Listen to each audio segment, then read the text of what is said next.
Square Enix Square is not doing so hot. Shocked. Well, maybe not that shocked. Square Enix stock plummeted over 10 points on Monday, November 11th. The company hence lost the equivalent of hundreds of millions of dollars in market capitalization. That sounds like a lot. With this turn of events likely being prompted by Square Enix reporting some mixed financial results.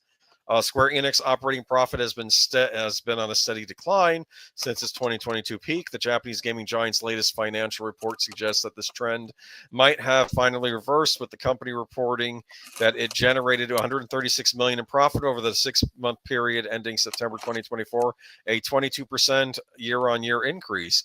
Square Enix reveals plans to aggressively pursue multi-platform strategy. They announced a multi-platform pivot, suggesting PlayStation could be losing the source of some of its biggest third-party console exclusives. Square Enix's stock still declined by over 10% at the closing trading in the Tokyo Stock Exchange on Monday, November 11th. Some Japan-based industry watchers speculate that this company can be attributed to a number of troubling figures contained in the company's latest financials, e.g., although the operating profit for the reported 6-month period has increased year on year, it has most recently been on a heavy decline, falling 27% in Q3 2024. Combine that with the fact that Square Enix premium game sales are now down year on year, this decline might be what prompted the investor to sell off that caused the company's stock to plummet. So that's what happens when investors lose confidence. They sell their stock, and that decreases the value of the stock. Is that right?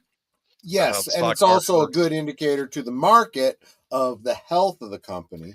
Although we are not giving any specific stock advice, I'm just talking about general trends. Want to really quickly welcome John Doe Juggalo, another lover of physical media. Welcome. Well, Square is just released their Dragon Quest III remake. And this went from like a must buy for me to a no buy after I heard of basically them hacking it to bits with all the censorship and removing the gendered names and everything. I'm just done. I'm not doing this. You're an RPG. These things matter. And I want to play it as it was originally artistically intended back in the 80s when it came out. And I understood you were doing an HD remaster, but this is I'm done. I'm not buying it. It's $60. I'm not spending my money on that. People in these companies do not understand. If you're bothering to remake something, you are trying to cater to nostalgia. The people you don't cater to nostalgia by making it something that it never was, because there's no nostalgia there. All you do is piss off the audience that you're going after. And you're not going to get a new audience because the new audience has no nostalgia for your old thing. Basically, yeah. The Japanese group's latest earnings report did not include sales update on Final Fantasy XVI, which the company itself previously said underperformed. The JRPG also had a somewhat quiet PC launch after finally reaching Steam back in September. So it took them forever to release this game on Steam because it was a PS5 exclusive.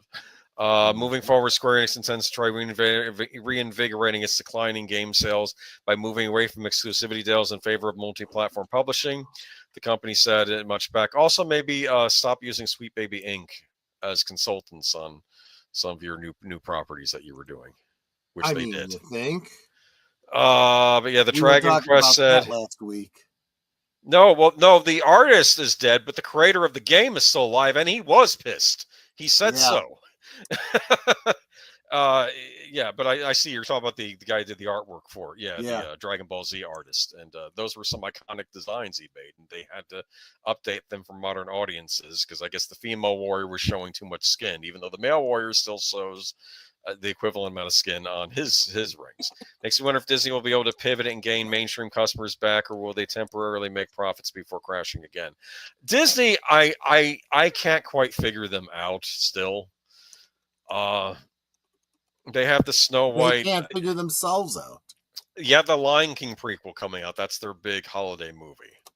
So that'll be the big test.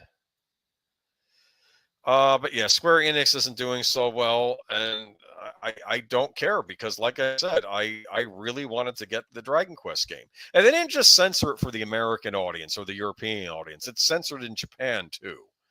It's everywhere. All these changes are now universal. Used to be they would just cut up the stuff and Japan would still get the uncensored game. Now it's just everywhere because I guess we're a nice. now they just censor from the get-go in the home country. MasterCard is also trying to get the, oh, really? Censor stuff at the source, removing access to the payment platform until they do. That's insidious. Yep. I don't think I use the other evil credit card company anyway. But if they can't figure themselves out, I'd say they're still screwed. I don't know. They've had some hits this year, I'll say that, but we'll see how the holidays treat them.